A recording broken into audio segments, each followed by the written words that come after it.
A new illness has hit Japan, and this man is their salvation. We start things off at a manga office. We can hear the news reporting on a 35-year-old jobless man that committed a biting-related incident. Mitani, one of the artists, comments on how being jobless and being a manga artist are essentially the same thing. Both accomplish nothing of value. True, though Hideo, our protagonist, suggests otherwise. Manga is a form of culture worth bragging about.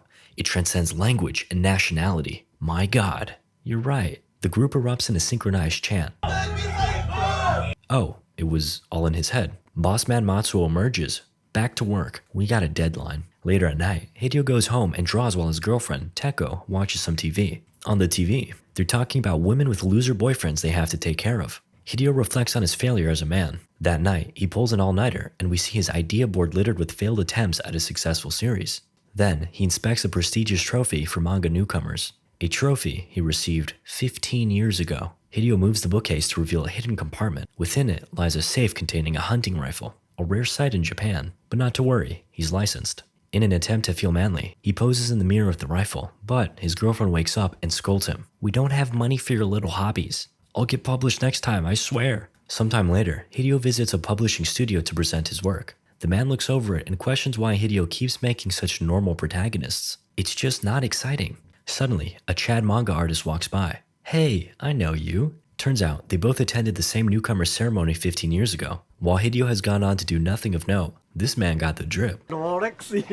Back at home, Teko's acting up, and rightfully so. As she throws Hideo's items outside, she reflects on the fact that she's already 34 years old. My girl invested her prime years into a loser. As she's about to throw away his trophy, Hideo pleads with her, but she gives him a rude awakening. Your dream is no longer a dream, it's a delusion. On that note, a defeated Hideo accepts his fate. He apologizes outside her door and requests his hunting license. It's against the law, I need it. With nowhere to go, Hideo rests outside on a bench. As he sits defeated, we catch a glimpse of a trembling man. The next day at work, the news reports on a new flu-like illness going around. Familiar. It seems Michan's got the bug too. Mitani believes it to be contagious, as both her and Matsuo have been under the weather. In fact, he believes they're engaging in extracurricular activities. He angrily erupts. He's got everything, a job, a family, and now he has to take Michan too. Speak of the devil. Matsuo enters the room in search of cold medicine, and we get a look at his worsening symptoms. Creepy. Later at night, Hideo receives a call from Teko. He steps outside to take it and she apologizes before ominously stating, "It's too late." Suddenly, airplanes fly by. The next day, he visits her place, but she's not responding. Alright, let's give her a call. Well, she's clearly inside. Hideo peeks through the mailing slit and sees her just laying there. He calls out once more and she awakens in the most eerie manner possible. Her body begins to seize and contort before slowly making its way towards the door. That's cool. A struggle ensues as Teko shows off her spine-bending flexibility. She goes in for a bite, but Hideo manages to direct her jaws towards the door. She munches her teeth away, then we continue our fight for survival inside. Now toothless, Teko's attacks are ineffective. Hideo pushes her off and she lands headfirst into his trophy. Kinda poetic. As he runs off, he runs into a bitten woman on the bridge before seeing a battalion of cargo planes pass by. Hideo makes it back to the office and finds an oddly casual Mitani holding a bloodied baseball bat. "Oh hey, come in. Looks like he's been busy." Suddenly, Matsuo emerges. He turns to Hideo and speaks. "The deadline's almost here."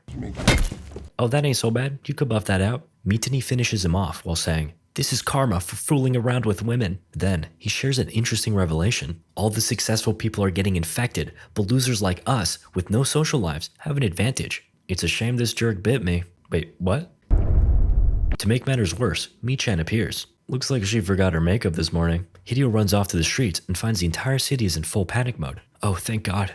A taxi and a schoolgirl. But not so fast. A zombie is nearby. It locks eyes with the pair and stumbles forward. Hideo unveils his rifle and takes aim. Suddenly, a businessman pulls up and snatches the taxi. Fortunately, Hideo and his new waifu, Hiromi, make it in. As they drive off, the trio inspect the news. How about some anime? Oh, thank God. If Tokyo TV is still showing anime, then it can't be that bad. Oh no. Things quickly get worse when the businessman reveals a bite wound. Within moments, veins appear on his neck and his face distorts. Then, he speaks, "I'm gonna have to reschedule all of my meetings." As he does so, blood drips out of his face and onto his notebook. Who dirtied my notebook? Now enraged, he addresses the others as the poor and asks for a tissue. The helpful driver reaches around, but gets a bite for his troubles. I want high quality meat. He attacks Hideo, but Hideo comes out on top, for the most part, with the help of his new boo. He emerges victorious. Though, we mustn't forget about this guy. The illness begins to take effect as he reflects on his perfect 30-year track record as a driver. Yeah, that's about to end. Hideo and Hiromi have no choice but to enjoy the ride as the man speeds through traffic. Actually, this is what seatbelts are for. Fortunately, the pair make it out alive and continue forth on foot. Then, we learn through a radio that the sickness does not survive in high altitudes.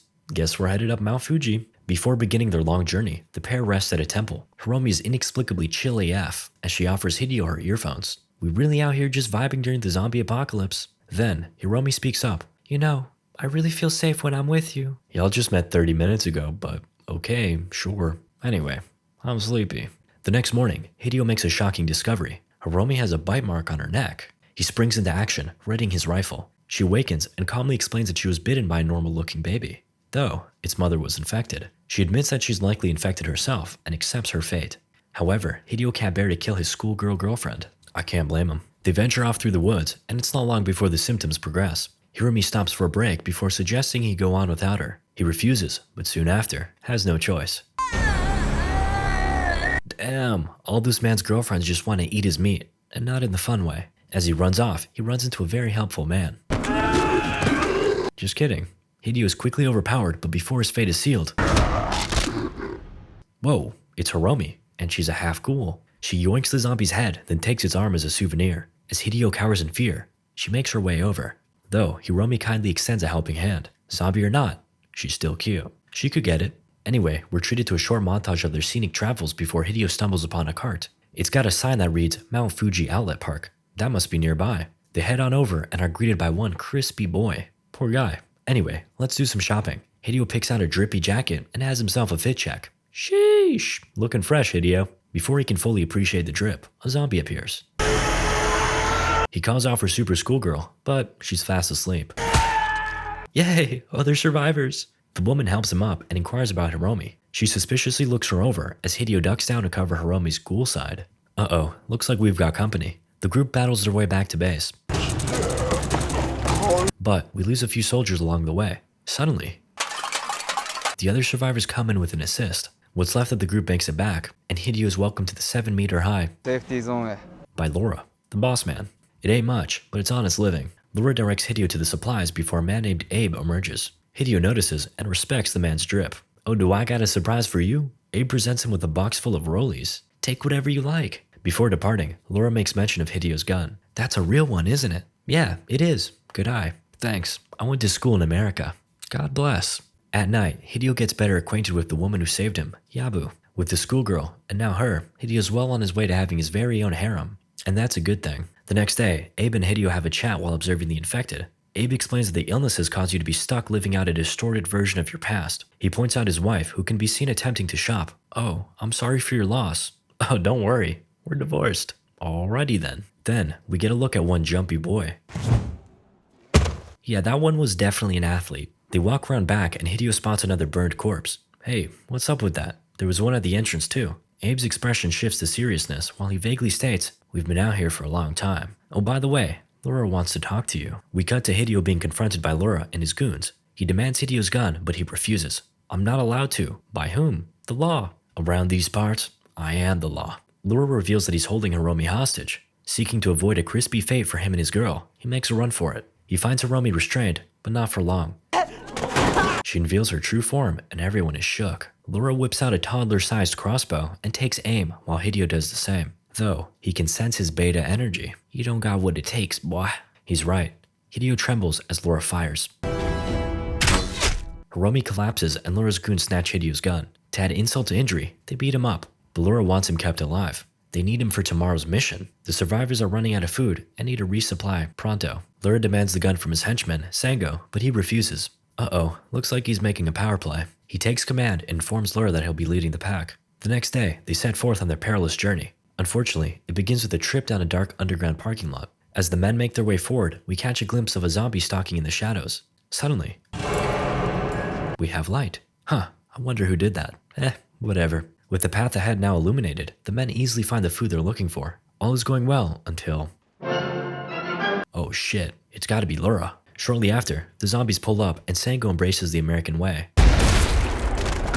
Whoa, this thing is awesome. Hell yeah, it is. Sadly, with only one actually effective weapon, the group is quickly overwhelmed. We cut to Laura masterfully conducting his orchestra of chaos. Now that the music's even louder, the zombies from outside all make their way towards the parking lot. Then, Laura spots his car on the cameras. Back to Hideo. Armed with only a toy hammer, he hides in the lockers. Next up, remember Jumpy Boy? We watch as he charges forward with all his might before executing the perfect high jump. The absolute mad lad actually did it. One of the survivors spots him staring her down, and then, this poor soul bumps into him. Brains. My favorite. Shortly after, Yabu and Hiromi call for help on the radio. Hideo hears their cries for help from a fallen radiophone. He unleashes his inner hero and charges out.